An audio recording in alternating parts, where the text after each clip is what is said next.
Welcome everyone to the Tonkin Legal Group, home of the AFLP, the Australian Family Law Podcast. Definitely not the official podcast of the Australian Football League.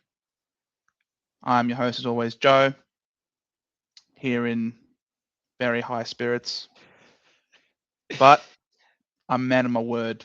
And I'm here with Charlie. How are you, Charlie?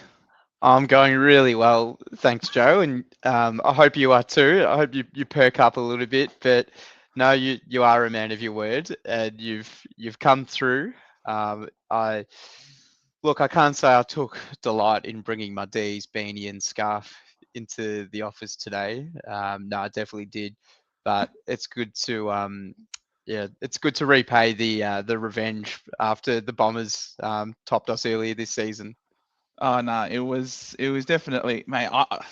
To be honest, I went well above and Yeah. beyond. I desecrated your office with Essendon, so I've had it easy, and for that I am very much grateful and appreciative. Happy, my heart beats true for the red and the blue today because that was a stirring win by you boys. It was very impressive. Did it for Neil and obviously Neil's game, and shame the crowd wasn't as big as it probably would have should have been. I think a lot of people Yep. were put off by the weather and what the Yeah. forecasts were going to say, but still, it was a very impressive showing. And you boys are now 8-0 at the MCG this year. Must be pretty nice.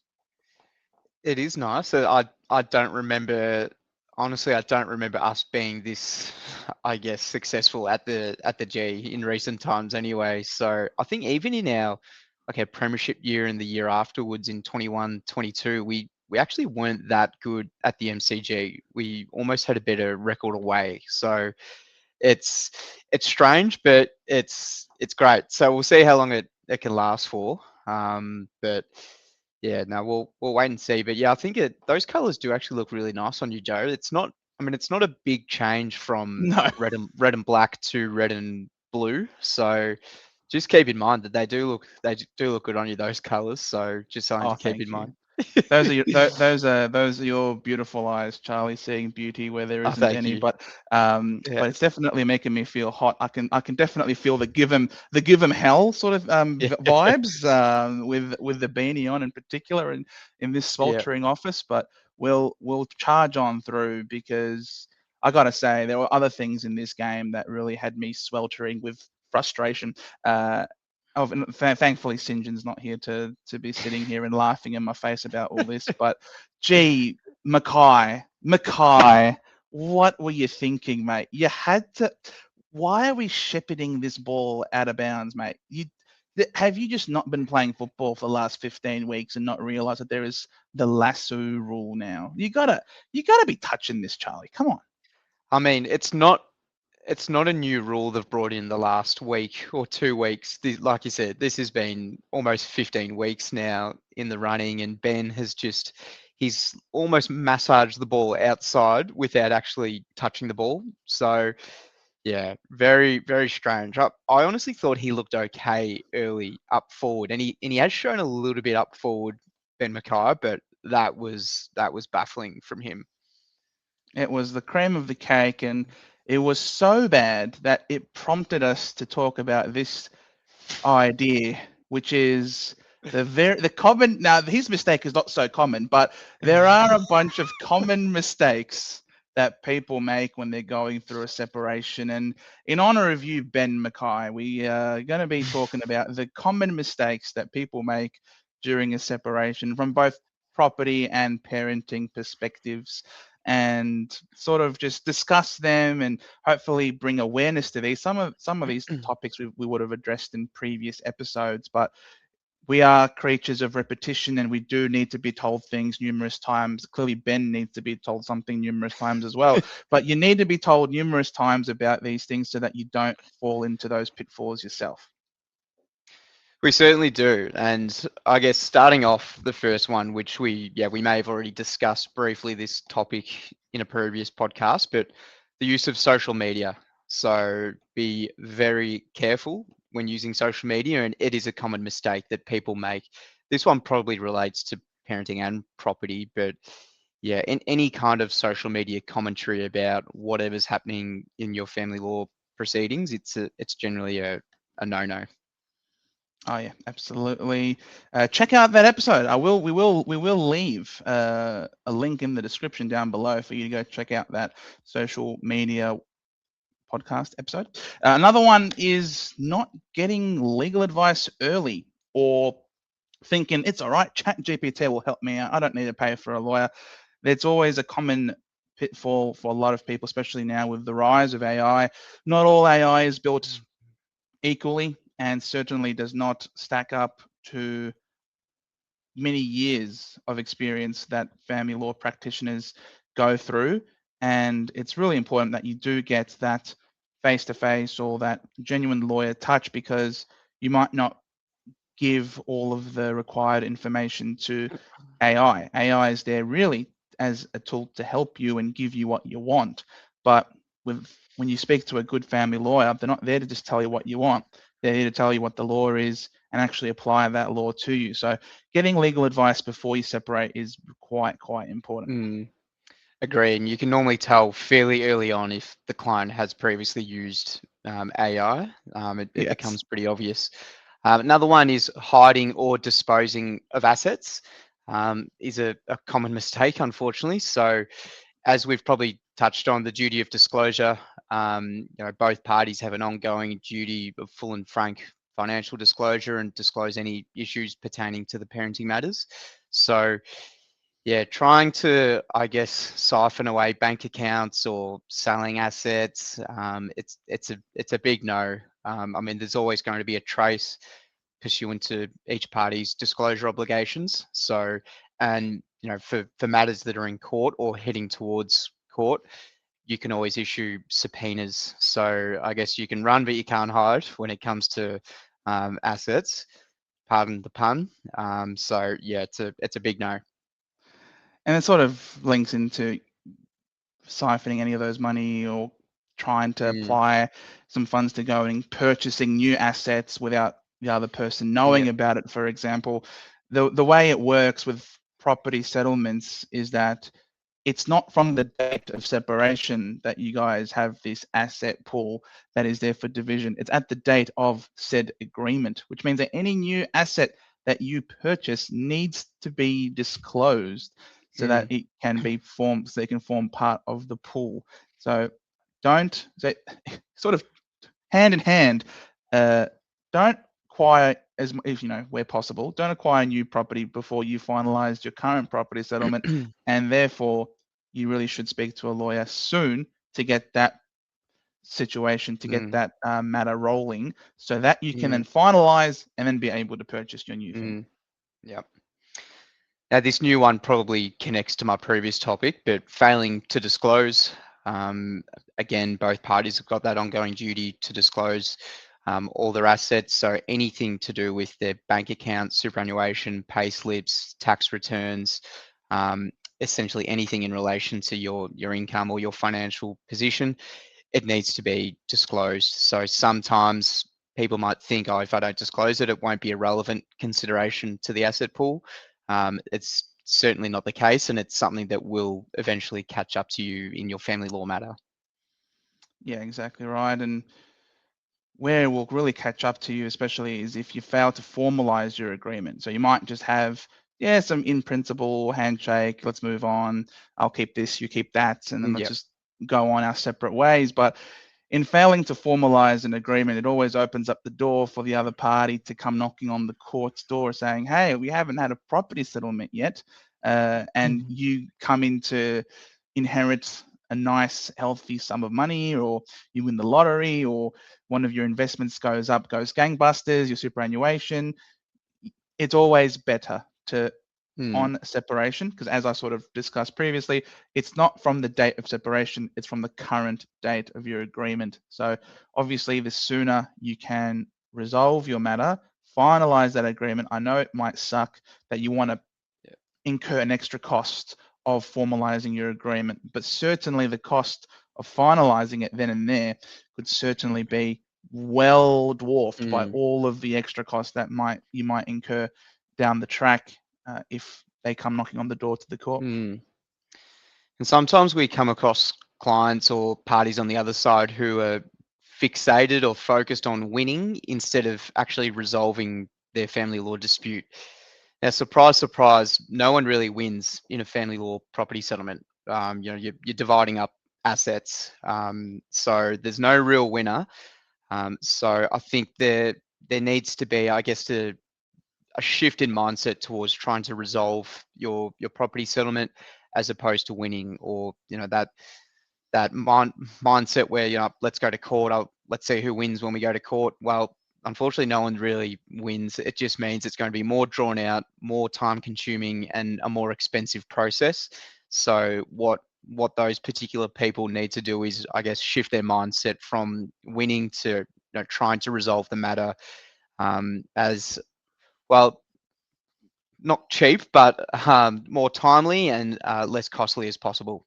Yeah, cost effectiveness, I think, Cost effective, that's the one. is probably the word, because I think we should sit on this one, because you're right. This is such a common mindset flaw that people come into these matters with, that they want to win, but they don't see that getting out of the family law system, having a settlement, getting out without having to necessarily be bled with all of this emotions, time, cost, that is a win in of itself, to be able to get out of the system ASAP. And people wanting to fight to have their day in court. What happens if you get your day in court, right? And there's an offer on the table for $5,000. You want to go to court, you spend $20,000, you win on the day, and you get $10,000.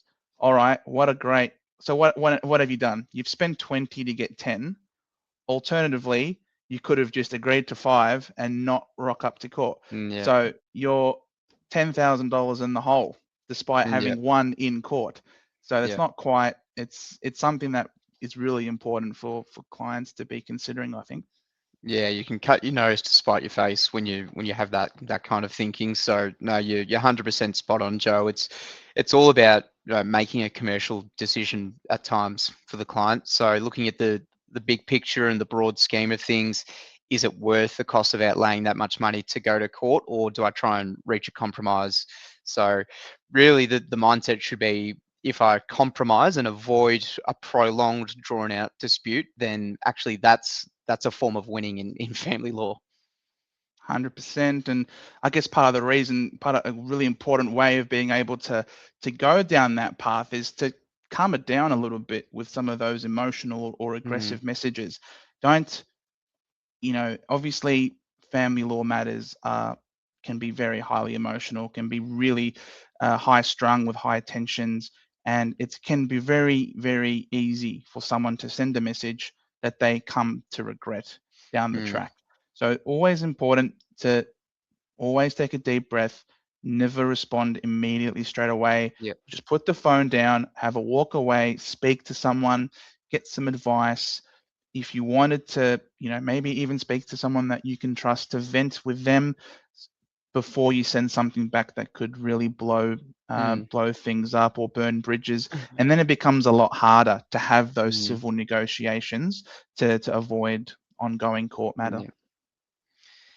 Yeah, exactly right. And well, turning now to the parenting side of things, there are a number of common mistakes that people do make in that regard. So involving the children in parenting matters, or even the property matters, in relation to the parties or the parents' property settlement, it's a big no. And it's something that, I guess, the primary or overarching consideration in parenting matters is what's in the best interest of the child. So involving the child or children in those sorts of discussions, it's definitely not in their best interest, or I guess placing the child in the middle of the parents. It's not something that will prioritize their emotional or psychological best needs. So that's a real no. Yeah, 100%. The last thing you want is for children to no longer be children and losing their innocence, and having them be involved in some really serious adult discussions and seeing things heating up, and then to go the step further and saying, what, I'm going to leverage my children in a property matter. I'm gonna say, you're not going to get access to the kids if Yeah. you don't give me what I want from a property settlement.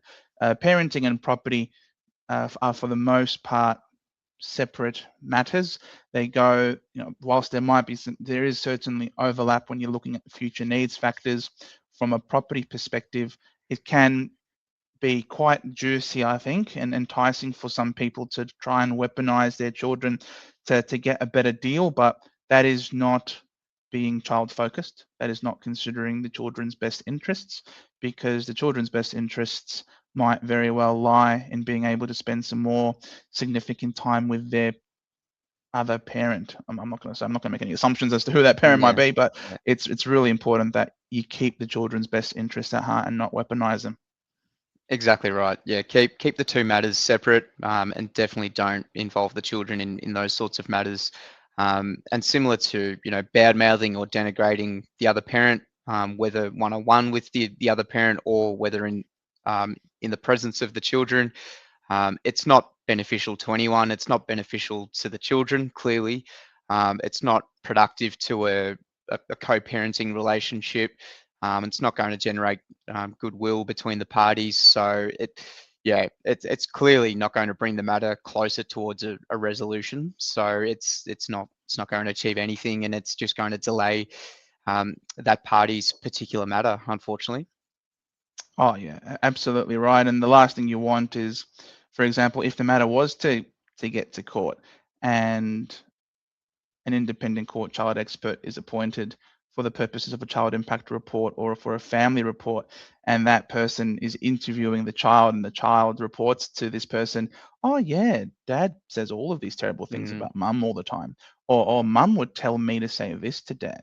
This is obviously a terrible representation yeah. of that individual parent, which then again, as we've discussed, weaponizing the child, involving them in these proceedings, certainly will come back to bite that parent, whoever was doing it, Yep. in the rear, and unfortunately really cause their case to really blow up. Really, it's pretty Yeah. difficult to try and resolve your situation from that point on. So as long as you can avoid some of these things, because ultimately it is, as we mentioned numerous times, because it is the paramount consideration of the court. It is focusing on the children's or the child's best interests, and the best interest of the child certainly is independent from any and really any of your, I suppose, arguments and disagreements that you might have had that Mm, led to the separation. Every child has the right to have a loving, meaningful, positive relationship with their parents, unless, of course, it is not safe to do so. And it's really important that both parents are facilitating that. You will notice that there's a lot of separated parents out there, and it is possible, certainly, to co parent. And there are a lot of mm, tools and services out there to help upskill parents to be able to do that, like with mm. parenting after separation courses, Yep. tuning into kids, tuning into teens. There are a number of different resources out there, and the last thing you should be doing is involving your children and making them feel like they have to pick a side. Mm. It's a good point, and it's interesting you raised that those parenting after separation types of programs, and I guess another mistake could be one of the parents might think that I don't need to do that program. I'm a good parent, or I'm above that. No one's above it. If anything, it's going to upskill that particular parent, learn some things and how to deal with potentially a difficult co-parent as well. So yeah, like I said, no one's above completing those sorts of programs, and if anything, it's only going to be beneficial to yourself, to the other parent, and to the children, which is the main thing. So the children want to see that mum and dad are doing everything they can to try and I guess improve their relationship with the other parent. Obviously, they've separated, but it doesn't mean that you can't try and maintain a productive and a beneficial co-parenting relationship for each other and for the kids. Absolutely.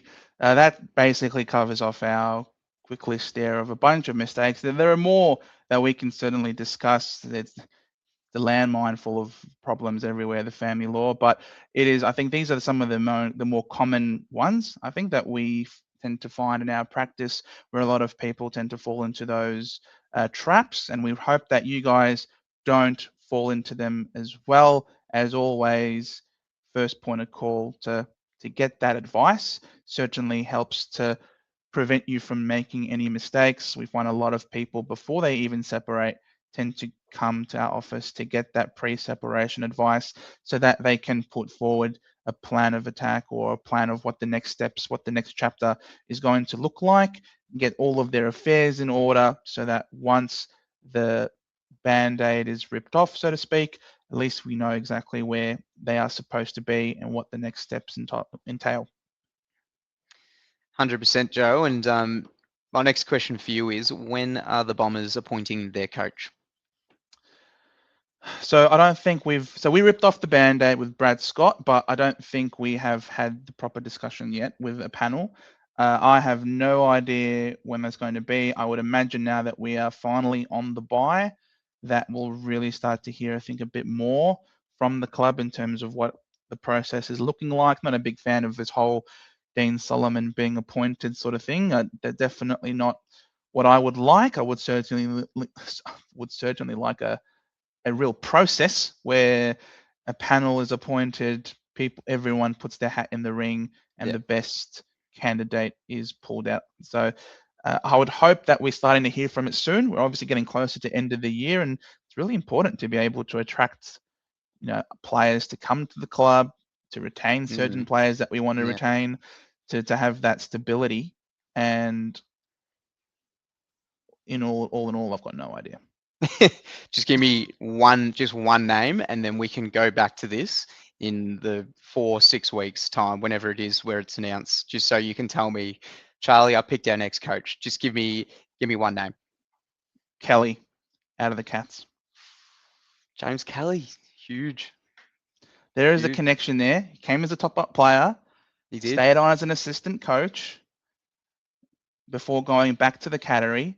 I like it. I think he's served his time. I think he's learnt from some incredible coaches in his time. Ready to put his hand up. Apparently, he's still interested in the job, is what the reporting out there is. So I reckon get him. Maybe he can speak to his mate Jimmy Bartell. Maybe he can speak to his mate Matty Scarlett. Maybe he can speak to his mate Corey Enright. Let's make Essendon Geelong again. I reckon. Let's make Essendon Geelong. I'll just say quickly, please get your hands off my Matthew Scarlett. He's very comfortable at the D's with his former teammate Stephen King. But yeah, maybe Mr. Kelly can speak with Mr. King, who's come from the Geelong coaching factory, and he might have some pointers for him. Oh, why don't we take King as well? Let's take it. We need all the help we can at the Bombrays. We need all the help we can, and I always need help with this podcast. And massive thanks to you, Charlie, for giving me your time today. Definitely is interesting. I'm seeing a lot of rotating doors between you and St. John these days. What's going on? Is everything okay? There are. I know it's strange. We seem to be alternating weeks, but it's just by chance though. So we did miss St. John today, but we look forward to having him back next week. Absolutely. And we look forward to having you all as well with us next week. Please make sure you like, subscribe, hit the notification bell if you enjoyed the content that you heard or saw from us today. Please also, if you're listening to us on Spotify, rate us 5 stars. Will greatly go a long way to helping to increase our reach towards more people so that we can continue to demystify Australian family law by making that wonderful connection to our beloved game of AFL. And we didn't even make any mention whatsoever to the Socceroos. A massive shout out to the Socceroos on a sensational result on the weekend. Let's take it to the Yanks, right? Absolutely, on their home turf. They've been talking a lot of trash, so yeah, let's give it to them. 100%. Thank you all, and we'll see you all in the next one. Thanks, Joe.